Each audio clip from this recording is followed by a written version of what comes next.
All right, Jacksonville Jags. Definitely the hottest team, a lot of steam around the Jags. And that was kind of the same narrative actually going into last year. I think there was maybe some caveats. I think some people were worried about Urban Meyer because there was already some kind of adversity already brewing in the preseason and in training camp. But nonetheless, the expectations were similar to this year. So at 6, they went way under, only went 3-14.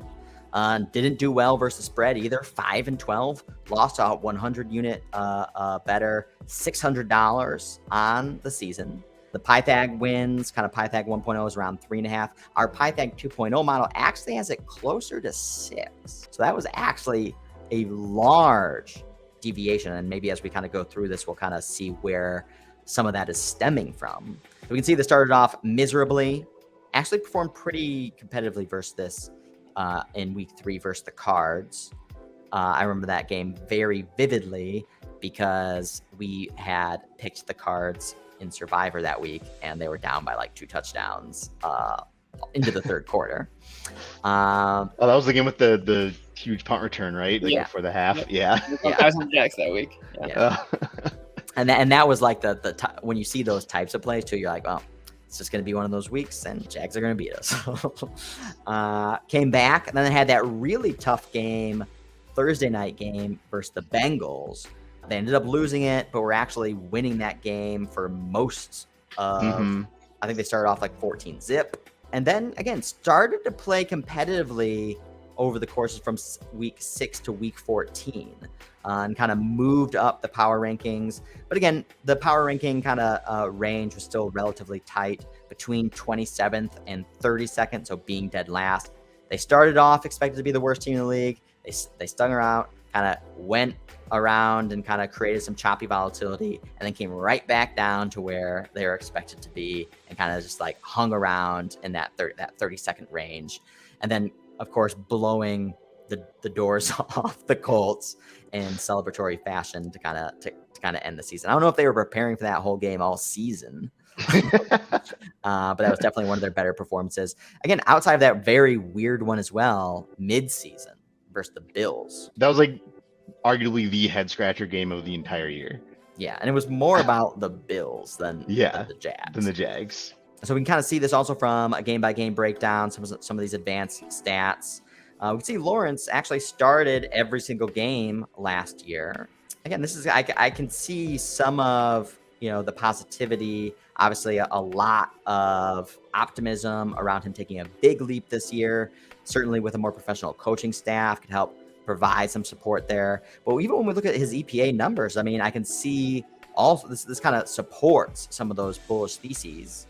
Because, I mean, we've looked at this a lot over a course of a lot of teams, and even some of his worst performances are not anywhere close some of the really bad performances that we've seen from some quarterbacks. His worst game was kind of week 3 versus the Cardinals, and ever since then, I mean, he put in relatively decent performances given kind of where they stood. Yeah, as you just mentioned, his worst weeks were 2 and 3, and again, you start to see a trend. Rookie quarterbacks towards the end of their rookie season really starting to improve. Same thing with Davis Mills. Same thing here with Trevor Lawrence. I think he's very good. I just think the Jaguars for sure have gone all out and being like, we're going to get our guy that we believe is the guy, all the weapons he needs early. They're the ones that broke the wide receiver market and gave Christian Kirk $18 million. But I mean, they have, you don't want to say a second year guy doesn't have any excuses, but it's hard to argue that he'll have this level of, offensive talent all around him when they start actually paying him, $40 million a year.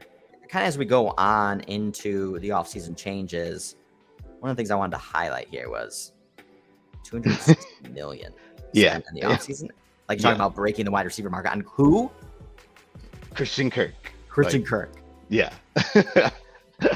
Who's like the third wide receiver on the Cardinals. Yeah, and and as soon as that, the Jags kind of are in that position where you're a bad team with a ton of money, so you're going to overspend. I think that's going to be felt more down the line than it will this year. And generally, when we see big free agent splurges, it kind of comes to benefit the team in the first year, and then it really diminishes afterwards. I guess in their eyes, it's kind of a win-win, right? Like we have the money to spend. We're surrounding our young quarterback with talent, and that at least keeps the attention of the fans, right? Like if you're a Jags fan right now, you're probably not walking away with it. Well, they're not trying to win.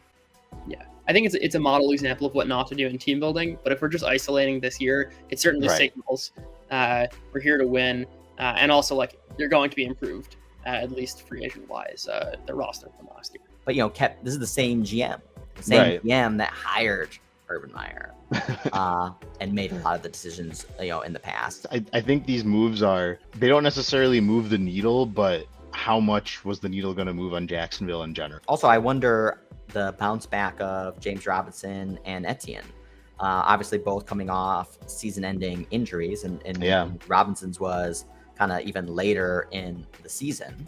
I think if this team does go over their 6.5, it's going to be because of the defense, and the defense is going to kind of surprise.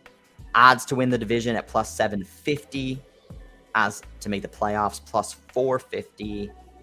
Another thing I want to call out is this is actually the second bet that we've seen. Our Pythag 2.0 model is betting the Jags over 6.5. The first was under on the Bucks. So we look at elsewhere, kind of strength of schedule, 12th easiest schedule, net rest -3 days with an average spread of 4 points. It's unfortunate for this whole division that we talked about. They're probably the worst division in the league. They have to play what I would argue is the most talented division in the league. The AFC West could sweep the AFC South.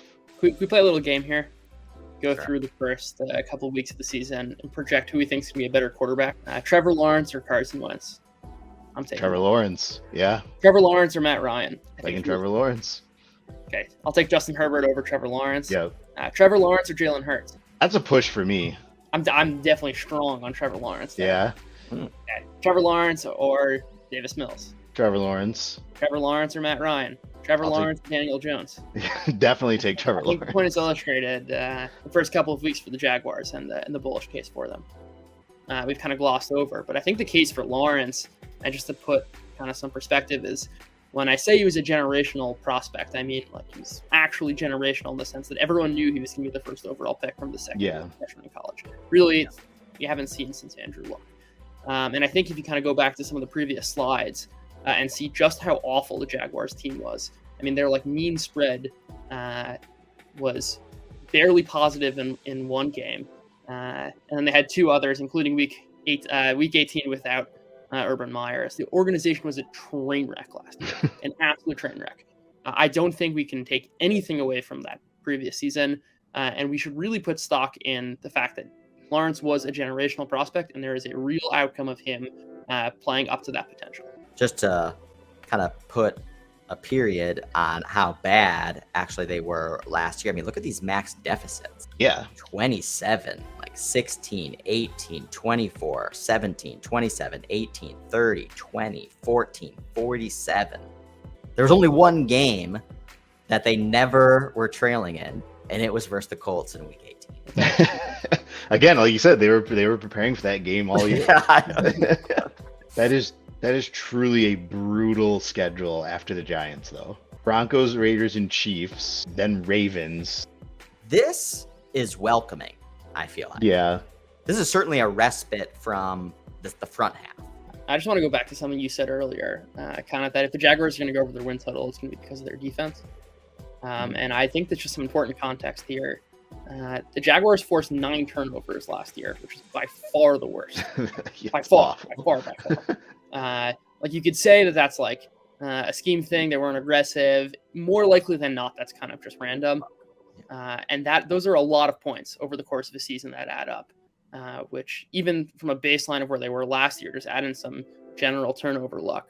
And they should be better on defense. I think you're really onto something there. No, that's another great point, as just the likelihood of them potentially just having less bad luck this year when it comes to the right fumbles kind of bouncing their way, dropped interceptions. So yes, I mean, hey, our model loves the Jags. Again, it's only the second bet that it's made thus far, so I'll trust it.